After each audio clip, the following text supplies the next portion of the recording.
Exercice 3, une histoire de fond cosmique.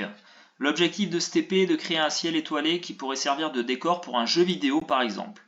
Pour cela, on va procéder comme suit. D'abord, on va colorer le fond de la scène d'une couleur bleu nuit. Ensuite, on va créer un disque blanc à une position aléatoire dans le ciel qui représentera une étoile. On intégrera ensuite une boucle de façon à créer 50 étoiles à des positions aléatoires dans le ciel. Et enfin, on modifiera la taille des étoiles à l'aide d'un nombre aléatoire pour plus de réalisme, parce qu'on a des étoiles qui sont très éloignées de la Terre, d'autres plus proches, certaines qui sont plus grosses que d'autres, etc. Alors, premièrement, ouvrir le logiciel Scratch et changer la couleur de l'arrière-plan. Donc pour ça, voilà, j'ai des explications. Et ensuite, on masquera aussi le sprite 1, c'est-à-dire le chat. Je bascule sur Scratch et je te montre ça. Alors, on me demande d'amener le curseur sur le bouton arrière-plan qui se trouve ici. Et dès que j'arrive dessus, j'ai une palette qui s'ouvre, notamment le pinceau. Alors, je clique dessus. On va changer la couleur de remplissage en bleu nuit. Donc ici. Alors, bleu nuit, c'est un bleu qui ressemble à la nuit, hein. Je vais prendre 23, ça ira bien. J'ai pas une couleur en particulier prédéfinie, hein. Mais là, on devrait avoir quelque chose qui va avoir un beau rendu. Ensuite, je vais créer un rectangle sur tout l'arrière-plan. Donc, je sélectionne ce rectangle-là, cet outil, et je viens couvrir toute ma scène. Voilà. Et elle se peint du coup en un bleu qui me fait penser à la nuit. Ça me semble pas mal, ça. Ok, et ensuite on me dit aussi le chat, on va le désafficher. Donc tu vois, je viens de recliquer ici sur Sprite 1 et hop, on va le masquer. Pour dessiner une étoile, on va se positionner dans le ciel à une position aléatoire, puis dessiner un point blanc. Sur la scène rectangulaire qui représente le ciel, le logiciel Scratch intègre un repère non visible comme ci-contre. Là. On rappelle qu'un point peut se repérer dans le plan par deux coordonnées appelées abscisse et ordonnée. Alors, en troisième point, on nous demande de repérer l'axe des abscisses et l'axe des ordonnées. Alors, on y va, on va l'écrire. Donc, l'axe des abscisses, je te rappelle que c'est l'axe horizontal. Hein, à ce stade de ta scolarité, tu dois le savoir. Donc, axe des abscisses ici. Et l'axe des ordonnées, c'est l'axe vertical. Ok. Ensuite, quatrième point, on nous dit créer deux variables qu'on appellera abscisse et ordonnée, puis recopier et compléter le code qui suit avant de le tester. Alors on va jeter un œil à ce code-là. Bon, quand la touche espace est pressée, c'est ce qui démarrera mon programme. On effacera tout pour revenir sur une page blanche. Alors elle sera pas blanche, hein, pardon, elle sera bleu nuit puisqu'on a déjà changé le fond d'écran. Ensuite, on nous dit mettre la variable abscisse. Donc, ce sera l'abscisse de l'étoile. Et cette abscisse, on veut qu'elle soit définie de façon aléatoire dans tout l'écran. Eh bien, sur mon écran, je t'ai mis ici les valeurs. Hein. La plus petite valeur de l'axe des abscisses, c'est moins 230. Et la plus grande valeur, c'est 230. Donc ici, je vais définir un nombre aléatoire qui va être compris entre moins 230 et 230. Et on va l'écrire, donc entre moins 230 et 230. Ça, c'est pour mon abscisse. Et pour mon ordonnée, eh bien, tu vois, la plus petite valeur sur l'axe des ordonnées dans mon repère sur Scratch, c'est moins 170. Et au max, je suis à 170. Donc là, on va mettre ordonnée, qui va être un nombre aléatoire compris entre moins 170 et 170. C'est parfait. Ensuite, il va falloir du coup qu'on positionne l'étoile en fonction de la valeur de l'abscisse et de l'ordonnée. Donc on va aller à x qui prendra comme valeur l'abscisse correspondant au nombre aléatoire qu'on a défini. Et y, ce sera la variable ordonnée qui aura pris la valeur aléatoire définie juste en haut. Une fois qu'on sera à cette position-là, donc abscisse ordonnée, on va mettre la taille du stylo à 5 pour faire un gros point. On va aussi mettre la couleur du stylo à blanc parce que ce sera un point blanc, mon étoile. Ensuite, stylo en position d'écriture et on relève le stylo. À partir du moment où on posera le stylo, où on mettra le stylo en position d'écriture, ça fera notre point blanc dans notre rectangle bleu nuit.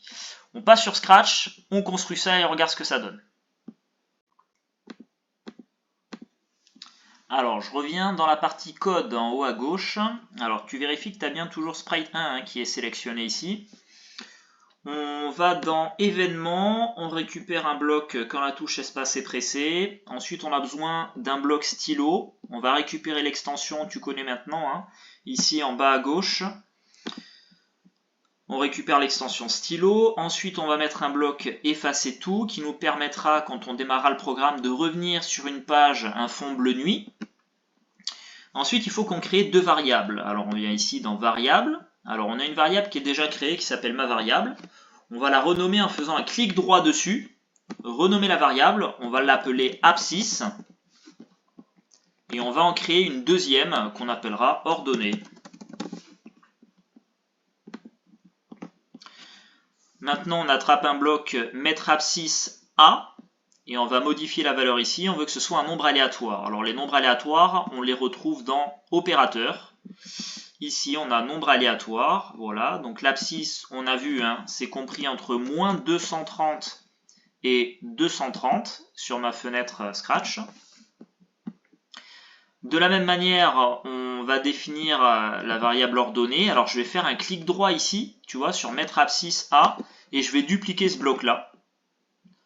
Je le mets en dessous, je modifie hein, dans le menu déroulant ici, je change absciss en ordonnée. Et par contre, l'ordonnée est comprise entre moins 170 et 170, on a dit. Ok, ensuite, on va se positionner de façon aléatoire à absciss ordonnée. Donc, je vais dans Mouvement, Aléa. Et ici, je vais changer 0 et 0 par la variable absciss et la variable ordonnée. Donc, je reviens dans Variable ici. Et là, alors je vais décocher ordonnée. J'attrape absciss ici. Je l'insère à X et ordonnée, je l'insère à Y. Donc là, je serai positionné de façon aléatoire dans l'écran. Maintenant, il va falloir que je dessine mon étoile. Donc, je vais dans la rubrique stylo. Alors, mettre la taille du stylo, on va la mettre à 5, sinon l'étoile sera trop petite. Voilà, on fera un gros point pour démarrer. Mettre la couleur du stylo. Alors, la couleur du stylo, eh ben, on va mettre... on va prendre la couleur blanche. Voilà. Là, on va être pas mal. Donc, tu vois, j'ai enlevé la saturation à 0. Luminosité, j'ai mis ça à 100. Là, on est pas mal. On va rester... en fait, peu importe. On reste en blanc, là. Ok, on va laisser ça comme ça. Ensuite, stylo en position d'écriture. Et enfin, relever le stylo. Voilà, on va tester ça. On appuie sur espace. Voilà, tu vois ici, on a un point blanc qui vient d'apparaître, c'est notre étoile. On va appuyer une deuxième fois sur espace. Et bien tu vois, j'ai changé de position, mon étoile maintenant elle est là. Et chaque fois que j'appuie sur espace, eh bien ça me crée une étoile de façon aléatoire dans le ciel.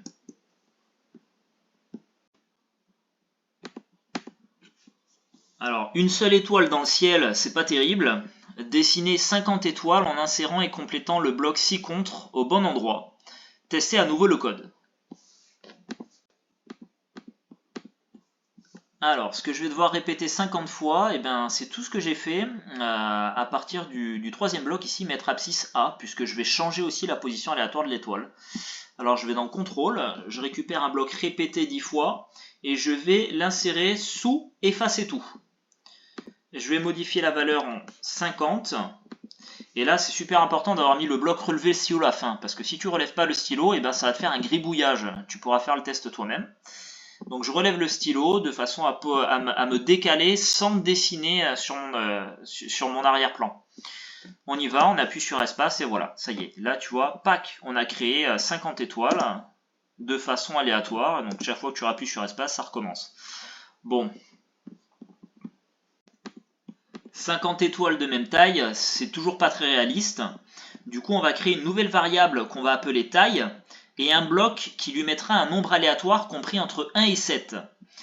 Pensez à modifier la taille du stylo dans le bloc 6 du code précédent et tester le programme. Allez, on y va. Alors, je vais dans variable, créer une variable que je vais appeler taille. Alors, je vais la désafficher de mon ciel. Ok.